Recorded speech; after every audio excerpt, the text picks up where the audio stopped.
आज दिनांक 7/8/2020 मैं के.एम. मीणा राजकीय महाविद्यालय बांदीकुई सह आचार्य राजनीति विज्ञान BA पार्ट 3 पेपर फर्स्ट प्रमुख व्याख्यान का जो आज टॉपिक है वो है अरस्तु प्रथम राजनीतिक वैज्ञानिक या अरस्तु का यथार्थवादी दृष्टिकोण या अरस्तु का राजनीतिक चिंतन में योगदान।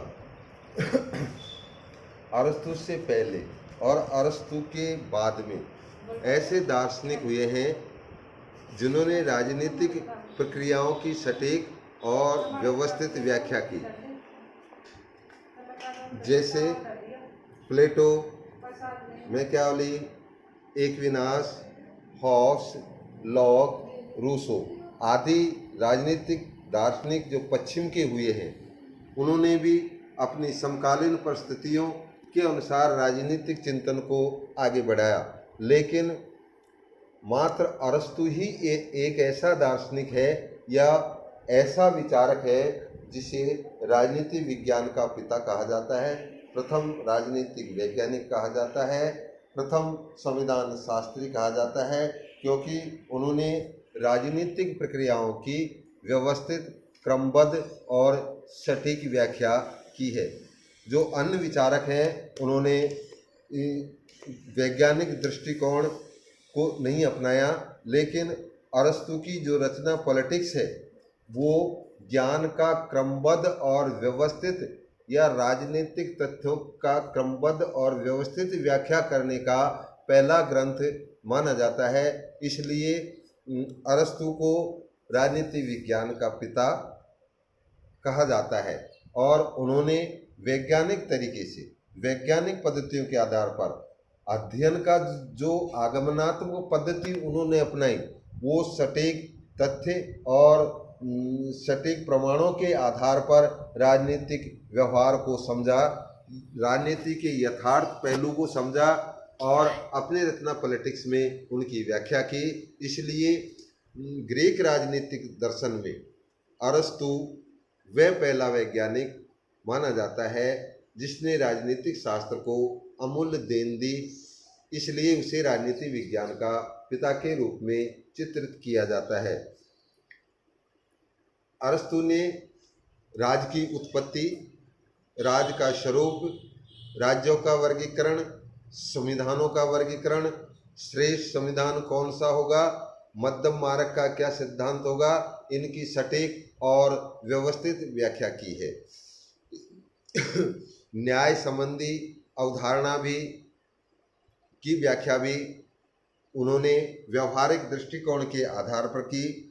आर्थिक सत्ता और राजनीतिक सत्ता के संयोजन से उत्पन्न होने वाले परिणामों की व्यवस्थित व्याख्या अरस्तु के द्वारा की गई। राजनीति विज्ञान का एक पृथक विज्ञान के रूप में चित्रण किया। उन्होंने राजनीति और नैतिकता को अलग अलग किया। इस प्रकार आगमनात्मक पद्धति को राजनीति विज्ञान में सबसे पहले अरस्तु ने ही अपनाया। प्रथम संविधान शास्त्री के रूप में भी अरस्तु को जाना जाता है।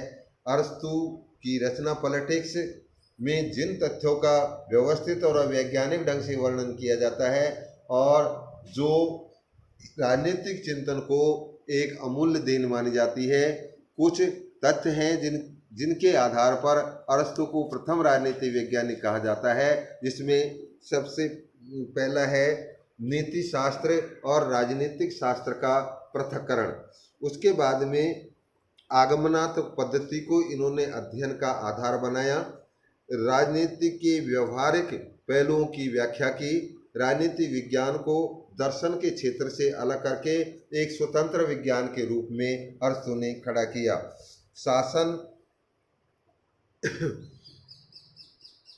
शासन पर सामाजिक और राजनीतिक प्राणी के रूप में मनुष्य को चित्रित किया, मनुष्य के राजनीतिक पहलू का अध्ययन किया, उसके सामाजिक पहलू का अध्ययन किया। इस प्रकार ये सबसे पहले अरस्तु ने किया। सत्ता और स्वतंत्रता, इन दोनों में समुचित संतुलन कैसे स्थापित हो, इसकी व्याख्या सबसे पहले अरस्तु ने की।